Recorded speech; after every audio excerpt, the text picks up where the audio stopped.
Hello, this is Sherline of Kathanika. The story that I have got for you today is called The Capseller and the Monkeys. I'm sure most of you must have heard this story before, but you haven't heard it from me, so sit back and relax. Once there lived a capseller called Nandubhai. Nandubhai the capseller used to go and travel from village to village selling the caps and earning his livelihood. Every morning, Nandubhai would wake up. He would pack all the caps that he wanted to sell into a sheet in a neat bundle, pack his lunch, take the bundle on his back, and travel from one village to another selling his wares. He would enter the village and call out to people like this. ले लो टोपी ले लो लाल काली नीली पीली टोपी ले लो yeah. The minute the people in the village heard Nandubhai's call, they would rush out of their houses. Small children, mummies and daddies, uncles and aunties, grandma and grandpas, everyone would rush out to the place where Nandubhai had set up his stall.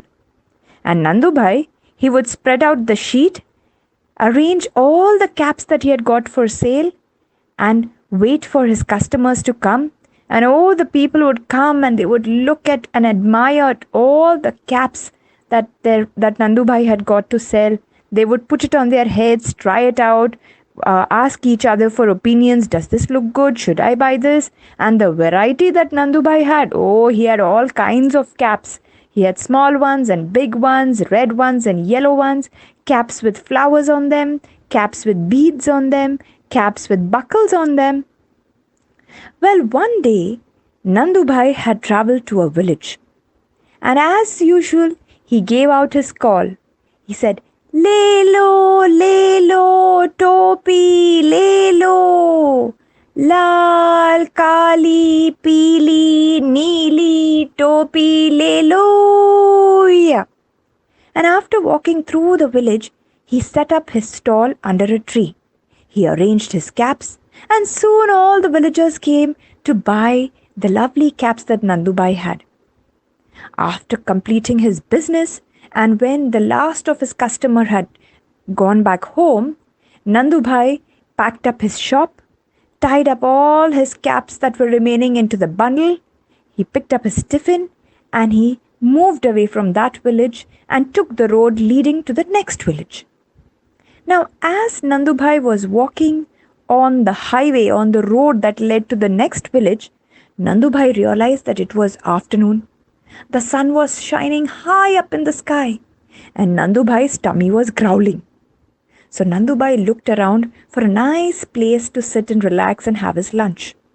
And he found just that spot, a lovely large banyan tree, huge, with lots and lots of branches that gave plenty of shade underneath. So Nandubhai found a nice spot underneath the banyan tree. He put down his heavy bundle of caps, put down his tiffin, took off his slippers, sat down, washed his hands, opened his tiffin, and began to eat his humble lunch. He had bought that day 2 chapatis and some bhindi sabzi.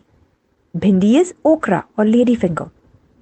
And Nandubhai licked his fingers, finished eating his tiffin, washed his hands, closed his tiffin, and then he was feeling rather sleepy and tired.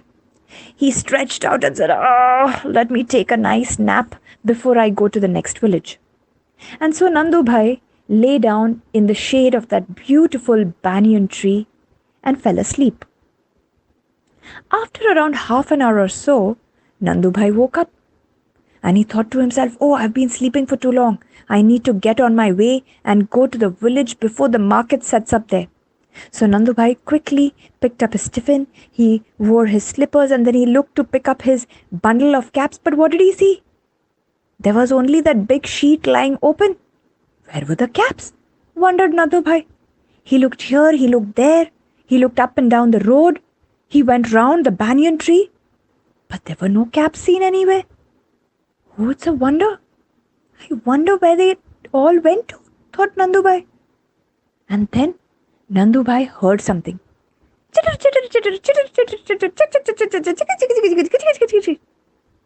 Nandubai looked up, for that is where the sound was coming from. And lo, up on the branches of that huge banyan tree were seated not one, not two, but 300 monkeys. And each one of them had a cap on its head. There were mummy monkeys and daddy monkeys, uncle monkeys and auntie monkeys, baby monkeys and cousin monkeys, and everybody was wearing a cap. Oh ho, thought Nandubhai. La la la, what do I do? Everybody, all the monkeys have taken my caps. So Nandubhai, he folded his hands and he looked up at the monkeys and he said, please monkeys, please return those caps to me. That is how I earn my livelihood. I sell those caps and whatever money I get, I feed myself and my family. Please don't do this to me. This is all the caps I have. And the monkeys, they were quite amused. They looked at Nandubhai and all of them folded their hands too. Nandubhai got pretty annoyed. The monkeys not only had stolen his caps, but now seemed to be mocking him.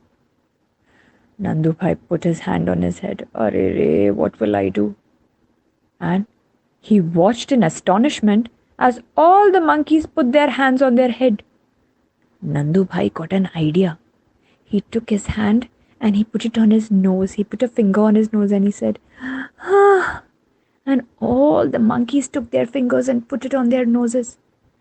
Then Nandubhai took his left hand and pulled his left ear.